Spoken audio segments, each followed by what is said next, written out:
Welcome to the Fit Woman Formula podcast, where we show women just like you how to reclaim your energy, rebuild your body, and step into you 2.0. I'm Coach Jonathan, founder and head coach of the Fit Woman Formula coaching program. This show is for women who are tired of starting over and ready to finally create results that last. Not just weight loss, but real confidence, a healthier relationship with food, a stronger mindset, and a lifestyle that finally lasts. You can watch full episodes on YouTube or listen on Spotify, Apple Podcasts, or wherever you enjoy podcasts. And if you're ready to learn more about how we can help you unlock the energy and confidence of your 20s while dropping 2+ sizes in the next 12 weeks, visit fitwomanformula.com. All right, let's get into today's episode. This is actually really good timing for this episode. My wife, Elizabeth, and our two girls, Ellie, who's 5, and Emma, who is 2, just got back to Houston, Texas after about 5 weeks in Hungary. And the reason we go to Hungary is because Elizabeth's dad is from Budapest, and she still has extended family over there. And we just got back, so this is all very fresh. We've been living this in real time. And I want to talk about how to stay on track while traveling and how to approach this whole traveling thing when you're on a weight loss journey, because this is one of those things that doesn't just affect your results. It affects how you feel about yourself during and after the trip. Now, I get asked this a lot. How do the girls handle the travel? Honestly, they're pretty seasoned at this point. They've been on long flights, different time zones, and there are times where they're tired and things don't go smoothly. And again, to be fair, we have our moments too. But for the most part, they do a really good job. And I think that's important to say because travel isn't perfect and your plan shouldn't depend on it being perfect either. You know, there's something that happens before the trip that I think a lot of women don't even realize. You try to go all in. You try to tighten everything up. You're eating perfectly. You're working out more. You're trying to be really good before you leave. You know, maybe you want to look good on the trip. You want to feel good in your bathing suit and feel confident and all those things. It's almost like you're trying to earn the trip. And what that does is it actually makes the rebound that so many ladies experience even worse, because now you go from extreme structure to complete freedom.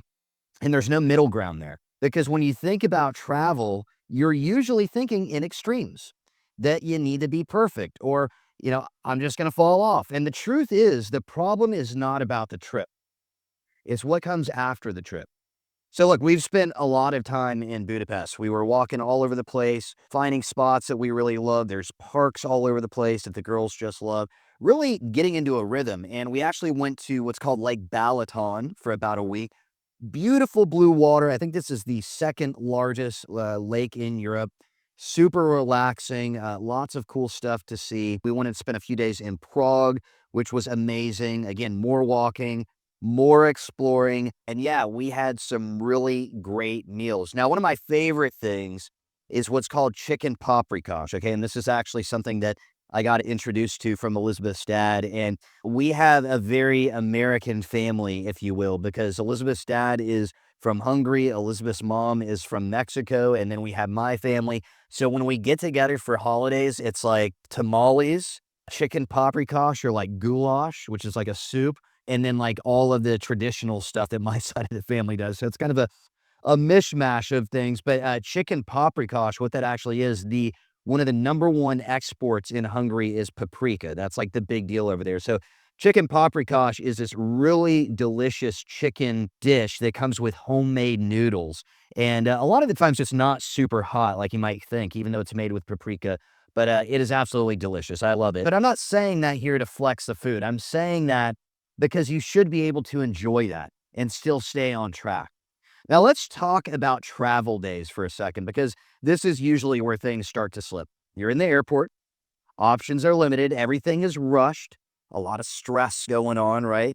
Getting your tickets or getting your boarding passes, making sure that's all squared away. If you're traveling international, your passport, you got to remember all your stuff. You got to get the tag on your bags. You got to make sure that you're within the right weight for what you can carry on and what you can check. And then there's security and all this stuff going on, right? And you start telling yourself, well, I guess today doesn't really count. And the trip hasn't even started, but you've mentally already checked out. So let's simplify this a bit. I want to introduce you to something called the 4M travel strategy. This is what we use inside the Fit Woman formula. And the 4 M's are meals, movement, Mindset, and the most important one, is making a return plan. So let's talk about the return plan first. This is everything. I cannot stress that enough. If you get this right, the rest matters a lot less, because what usually happens is the trip ends, but the habits don't. And now I'll start Monday. I need a reset. I've already been off track. And that's, again, where a lot of ladies are getting stuck. So instead, you decide ahead of time what your return is going to look like. Your first grocery store run, your first workout, your first full day back. So there's no guessing, there's no delay. And I want you to think about this in two parts. I want you to think about the first 48 hours and what we call your transition week. The first 48 hours matter a lot. This is really where you set the tone. And you don't need to be perfect, but you need to be intentional. You need to get back to some basics, like your food, your movement, your sleep, hydration. That's it. Then from there, you can go into your transition week, because here's the reality. If you've been gone for a week or two, or like we were, 5, okay, or more maybe, you're probably not going to snap right back to your full routine overnight. You shouldn't have that expectation either. Even with good planning, you are not going to snap right back 100% day one. And that's okay. You need to have realistic expectations. And a good rule of thumb here is that it usually takes about as long to fully get back into a groove as you were gone. So if you were gone for 2 weeks, it might take about 2 full weeks to feel completely back to normal again. That's not failure. That's the process. So let's talk about movement. Movement stays simple while you're on your trip. You stay active. You walk. You explore. You move your body. If you get a workout in, great. If not, that's fine. You're maintaining. You're not trying to maximize. Maintaining is really the goal here. And I'll tell you, one of my favorite things, you might not be here quite yet, and that's okay, but one of my favorite things is going to different gyms when we're traveling. I love to go check out different gyms. Okay. It's just one of my favorite things to do. And, I've shared with you this idea before of who we're helping ladies become. And who we're helping these women become is you 2.0. And so when I'm walking one of our clients through, what their game plan is going to be on a trip, this is one of the things that come up, and they say, should I work out? And I say, look, I'm not going to tell you, especially if this is like a vacation and not a work trip, I'm not going to tell you that you have to go work out. Okay. Now it's more than likely that if you're staying at a hotel, which you probably are, they probably have a fitness room. You probably could get a workout in. Now, I would say this fits the ladies that are actually working out already. If you're not working out already, I'm not sure that really makes sense. You could go walk or do something else. But if you are working out and you're going on a trip, when I'm kind of thinking about where these ladies are headed and what you 2.0 looks like for them, because we do a lot of planning and visualizing around this. So they're getting more clear on it. But because I'm not them and I'm kind of a third party in all this, and I have an outsider's perspective and I've been doing this a long time, I can see where they're headed a lot better or a lot easier than they can most of the time. And the way that I think about this for many ladies is that you 2.0 is probably getting a workout in on their trip, even if it is a vacation. Why? Because it's just part of who they are. When you are traveling, you are working out. You're getting movement in. Okay, so that's movement. Now let's talk about meals, because that's probably where there's a lot of concern. But meals don't need to be perfect, but they shouldn't be careless either. There is a middle ground. You might think there's not, but there is a middle ground. Now, some meals are more flexible. Some meals are more structured. Okay, you're making decisions. You're not checking out. One really simple thing you can do before you leave for your trip even is just kind of look over your itinerary.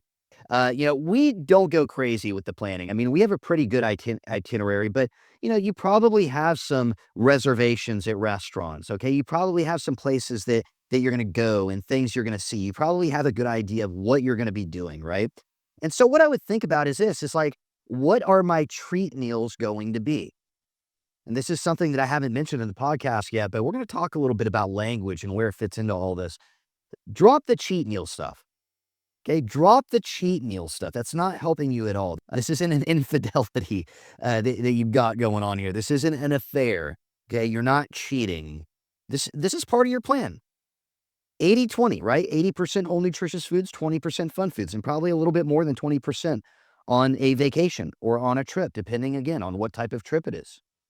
But what you need to be thinking about here is, what are the treat meals going to be? What are the more decadent meals going to be? And really kind of plan around those. And I'll tell you this, just to be specific here. If you can keep that to one meal in a day, let's say it's dinner, which it typically would be, your more decadent meal, or that's your treat meal. Well, if breakfast and lunch are pretty on track and pretty mindful, and you're making good choices and getting some protein in and portions are looking good, well, you're going to be just fine. So think ahead a little bit about all this. Now, I want to share this thought with you here. It's kind of the last day mentality, the last day mindset. And you're thinking, it's our last night. Might as well go all out, right? And that one decision turns into extending the trip mentally. Because now you're not just enjoying the moment, you're using it as a reason to overdo it. I want to talk about the scale a little bit too, because this is where things can get dangerous mentally. So let's think about it. You get back, and the first thing that you want to do is what? You want to weigh yourself. And most of the time, that is not helpful. That is you trying to confirm how much damage you did. That is you trying to punish yourself. And I'm going to tell you why this is a problem, especially if you want to be able to lose the weight and keep it off for the rest of your life. You want to be able to make an incredible body transformation and keep those results forever.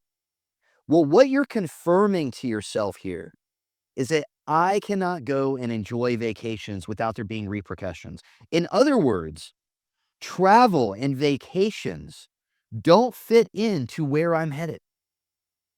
I cannot travel and lose this weight and keep it off. That is what you're relaying to your brain by doing this. Now, it's really important that you understand this. What it takes to gain 1 pound of fat. You really need to understand what it takes to gain 1 single pound of fat. You need 3,500 calories over your maintenance calories. So your maintenance calories are just what keep you at the same weight.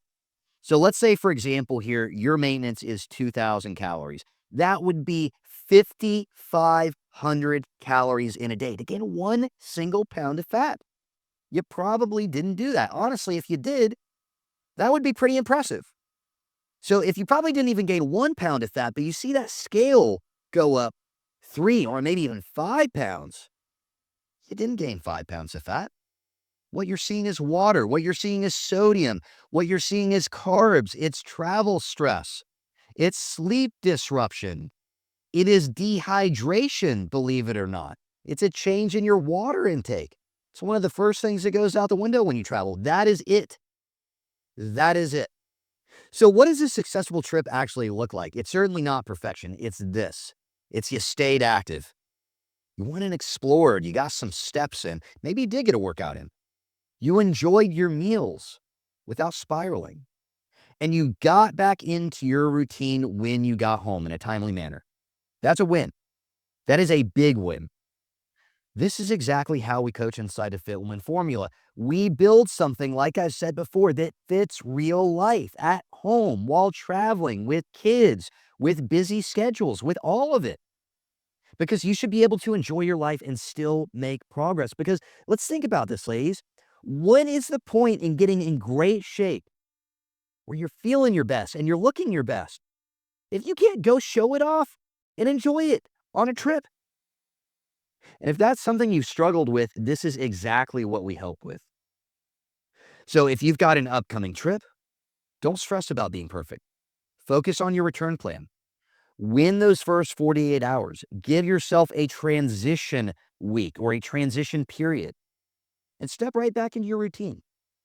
That's how you stay on track. And that wraps up today's episode of the Fit Woman Formula podcast. I hope today's conversation helped you take one more step toward reclaiming your energy, rebuilding your body, and stepping into you 2.0. If you found this helpful, make sure you're subscribed so you don't miss future episodes. And if you're listening on Spotify or Apple Podcasts, I'd really appreciate it if you left a quick rating or review. It helps more women discover the show. Ready to unlock the energy and confidence of your 20s while dropping 2+ sizes in the next 12 weeks without restrictive diets, useless supplements, or living living in the gym? Visit fitwomanformula.com to learn how we've helped hundreds of women just like you. I'll see you in the next episode.